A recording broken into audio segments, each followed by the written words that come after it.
Let's talk about a curious phenomenon in the world of video games, specifically in the context of Nickelodeon All-Star Brawl 2, NASB 2. You've probably seen it, fans rallying behind certain characters, demanding that they be added to the game, only for those characters to be scarcely used once they actually make it in. It's an odd pattern, but it says a lot about how we, as players, interact with our favorite games and the characters we love. First off, let's acknowledge that character requests in games like NASB 2 are driven by passion. Fans grow up with these characters, they form connections, and naturally, they want to see their favorites duking it out in a fighting game. This is especially true in a game that's all about nostalgia, where the roster represents a mix of childhood memories and pop culture icons. So when fans demand a character, it's often not just about the gameplay potential, it's about the emotional connection they have with that character. However, once the hype dies down and the character is added, something interesting happens. The actual play rates for these characters can be surprisingly low. Why does this happen?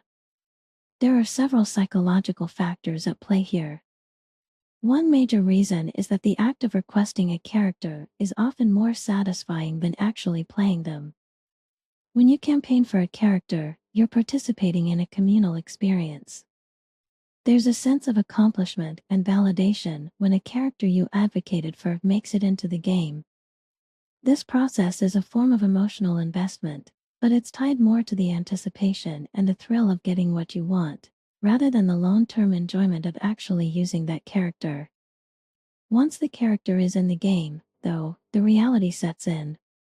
Not every character plays the way you imagined, and the fantasy of playing as your favorite character doesn't always translate into an enjoyable experience.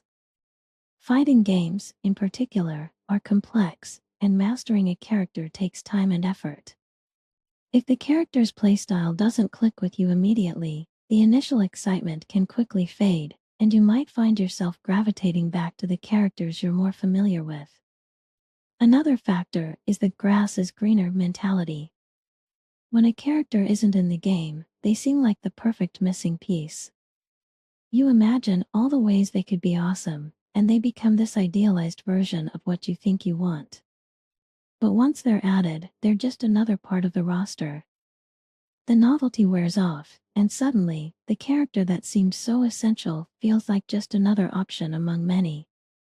This is why the cycle of requesting new characters never really ends. There's always another character that could potentially be added, and the process of wanting is often more engaging than the process of having. There's also the influence of community trends and social dynamics. When a character is announced or added to the game, there's a burst of interest, and everyone wants to try them out. But if the character doesn't become a community favorite, or if they don't perform well in the meta, players might drop them in favor of more popular or powerful options.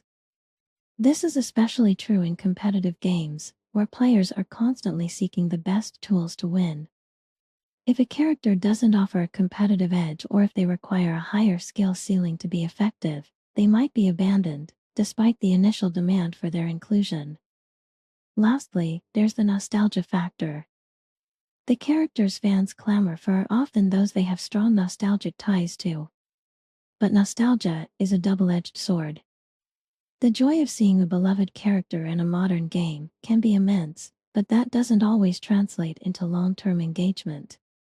The memory of a character and the reality of playing as them in a new context are two very different things. The character might feel different than you remember, or the gameplay might not match the emotional resonance of the original show or game where you first encountered them. This dissonance can lead to disappointment, causing players to move on more quickly than they anticipated. In summary, while it might seem contradictory for fans to demand characters and then not play them much, it's actually a pretty natural human behavior. The anticipation, emotional investment, and communal aspects of campaigning for a character are powerful motivators, but they don't always translate into long-term engagement once the character is actually available. Add in the complexities of game mechanics, community trends, and the sometimes fleeting nature of nostalgia, and it's easy to see why the most requested characters don't always become the most played. It's a fascinating quirk of gaming culture that speaks to the way we interact with both our favorite games and the characters that populate them. Now, let's talk about the idea that adding certain characters could actually boost the game's success. A common belief is that including a high-demand character like Timmy Turner would significantly increase sales.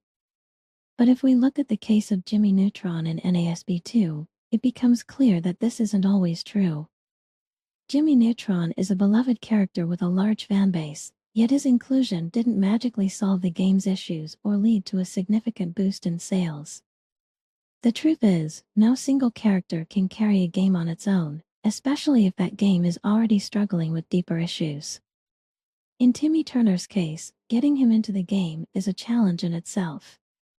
There are legal hurdles, licensing issues, and even regional restrictions that make it tough to include certain characters.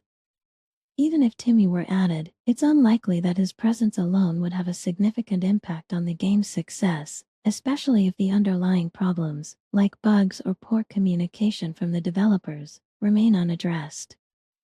This brings me to why people keep asking for more fighters in NASB 2, thinking it will help the game.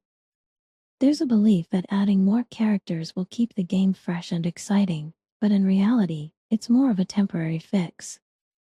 The game's deeper issues, like bugs or bad communication, are what really need to be addressed. If those aren't fixed, no amount of new fighters will keep players engaged in the long run.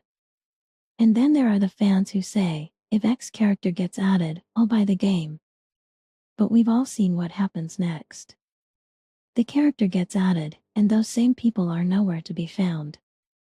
It's easy to promise to support the game if a certain character is included, but that doesn't always translate into action. And when the game still has bugs, or the devs aren't communicating well, even the most exciting roster additions can't keep players from drifting away. Think about how GameMail and Fair Play Labs handled Neutron. Despite a strong fanbase and a big campaign to include him in NASB 2, they took him out of the roster and made him an NPC in the story mode. Why?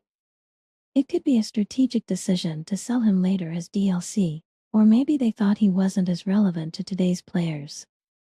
But it's a move that leaves fans feeling confused and frustrated, especially when other classic characters like Rocco and Ren and Stimpy are still in the game. At the end of the day, demanding new characters is part of what makes being a fan fun, but it's important to remember that the overall game experience is what really matters. If NASB 2 has bugs, bad communication, or other technical issues, those need to be fixed first. Adding more fighters won't solve those problems, and in some cases, it might even distract from the real work that needs to be done to make the game better. So, while it's great to dream about new characters joining the roster, let's not forget to look at the bigger picture and push for a game that's solid, fun, and well communicated from the ground up.